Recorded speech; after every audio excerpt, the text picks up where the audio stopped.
Lors de cette session plénière à Strasbourg, a été présenté et voté le rapport annuel sur le processus d'adhésion de la Turquie à l'Union européenne.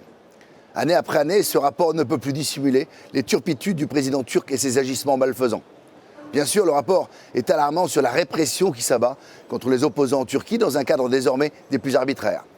Mais on notera une timidité particulière du texte lorsqu'il s'agit des minorités chrétiennes, lourdement persécutées, alors qu'elles ne représentent guère plus de 1% de la population du pays.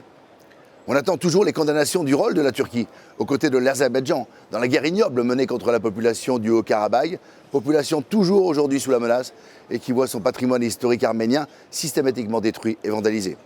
Est également passée sous silence la transformation de la basilique Sainte-Sophie en mosquée, alors qu'Atatürk, en 1938, en avait fait un musée pour, disait-il à juste titre, l'offrir à l'humanité.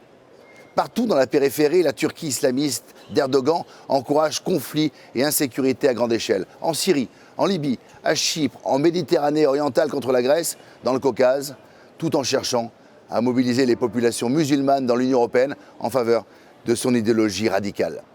Mais le rapport se garde bien de prôner ce que nous voulons une bonne fois pour toutes, la fin pure et simple et irréversible du processus d'adhésion. Au contraire, il se félicite de voir dans la Turquie un partenaire essentiel et souligne l'appartenance d'Ankara à l'OTAN. Il faut savoir que dans le cadre des fonds de préadhésion, la Turquie recevra pour la période 2021-2027 près de 5 milliards d'euros pris dans la poche des contribuables européens, sans compter les 8 milliards alloués depuis 2016 au titre du très néfaste accord sur les migrants.